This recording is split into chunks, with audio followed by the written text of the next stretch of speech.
Master minds commerce చదవాలనుకునే 10th inter విద్యార్థుల తొలి ఎంపిక. డాక్టర్స్ అంతా కూడా ఎగ్జామిన్ చేస్తూ ఉన్నారు, మానిటర్ చేస్తూ ఉన్నారు. యాజ్ ఆఫ్ నౌ వారి కండిషన్ స్టేబుల్గా ఉంది, వారు మంచిగా ఉన్నారు, స్టేబుల్గా ఉన్నారు. వారి అభిమానులు కానీ బీఆర్ఎస్ పార్టీ కార్యకర్తలు కానీ ఎవరు కూడా ఏ రకమైనటువంటి ఒక మానసిక ఆందోళనకు దయచేసి గురి కావద్దు అని చెప్పని మీడియా మిత్రులు కూడా తప్పుడు సమాచారాన్ని దయచేసి సర్క్యులేట్ చేయవద్దని చెప్పి కూడా మేము విజ్ఞప్తి చేస్తూ ఉన్నాము. కేసీఆర్ గారి యొక్క ఆదేశాల మేరకు ఇవాళ సీనియర్ శాసనసభ్యులు తర్వాత మాజీ మంత్రివర్యులంతా కూడా ఇవాళ హాస్పిటల్లో ఉంటూ డాక్టర్ల యొక్క వైద్యానికి సంబంధించిన అంశాన్ని అంతా కూడా మానిటర్ చేస్తూ ఉన్నారు.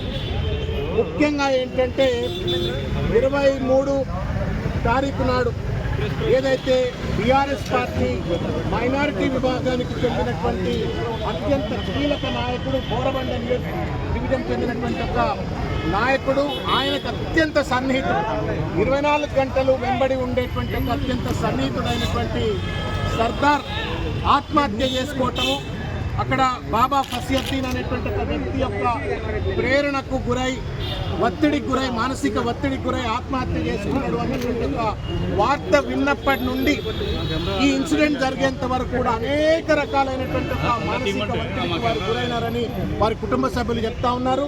తినమంటే తినకుండా, నిద్రపోకుండా ఎప్పుడు సర్దార్నే తలుచుకుంటూ నా కుడి భుజం పోయింది అని చెప్పని బాధపడ్డాడు అని చెప్పని వాళ్ళ కుటుంబ సభ్యులు చెప్తా ఉన్నారు.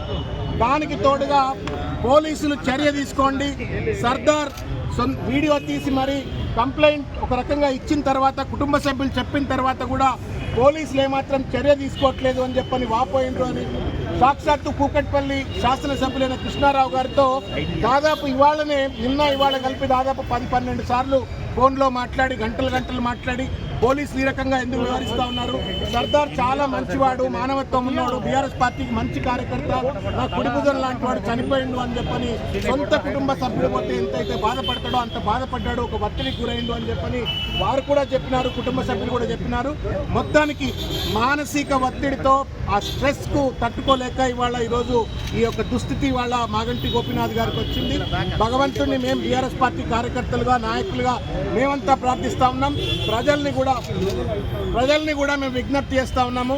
వారి ఆయురారోగ్యాల కోసం వారు మంచిగా ఒక 48 గంటల్లో వెంటనే కూడా రికవర్ అయిపోయి ఆరోగ్యాలతో ఆయురారోగ్యంతో బయటికి రావాలని చెప్పని భగవంతుడిని ప్రార్థించాలా, ఎక్కడికక్కడ పూజలు చేయాలని చెప్పని కూడా మేము విజ్ఞప్తి చేస్తూ ఉన్నాం. మంచి నాయకుడు, మా ప్రజలకు అందుబాటులో ఉండే నాయకుడు కాబట్టి ఆయన బాగోగు కోసం అందరూ కూడా భగవంతుడిని పూజ చేయాలి, ప్రార్థించాలని చెప్పని విజ్ఞప్తి చేస్తూ ఉన్నాం. డాక్టర్స్తో మేము కూడా మాట్లాడాము, వివేకానంద గారు శాసనసభ్యులు కూడా మేము డాక్టర్స్తో మాట్లాడాము. అన్ని డిపార్ట్మెంట్ సంబంధించిన నెఫ్రాలజీ, కార్డియాలజీ, మిగతా న్యూరాలజీ అందరూ కూడా, తర్వాత ఇంటెన్సివ్ కేర్ యూనిట్లో ఉన్న ఎమర్జెన్సీ కేర్ యూనిట్లో డాక్టర్స్ అందరూ కూడా వచ్చి బ్రీఫ్ చేసినారు. నెక్స్ట్ 48 అవర్స్ మేము చాలా ఇష్టంగా వారిని అబ్జర్వ్ చేస్తాము, అన్ని రకాల ట్రీట్మెంట్ ఇస్తామని చెప్తున్నారు. దానికి సంబంధించిన బులెటిన్ కూడా ఇప్పించే విధంగా లోపల హరీష్ రావు గారు మాట్లాడుతూ ఉన్నారు. Hospital also might give a official bulletins.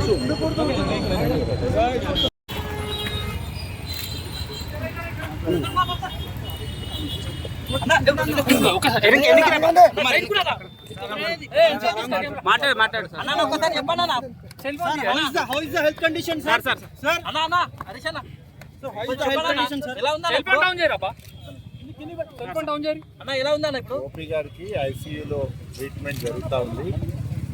డాక్టర్లు చాలా జాగ్రత్తగా పరిశీలిస్తామని చెప్పారు. దేవుడి యాక్టివ్గా ఉంటారని నమ్మకం ఉంది. రైట్ నౌ వారికి పూర్తి స్థాయిలో వైద్యాన్ని డాక్టర్లు అందిస్తా ఉన్నారు.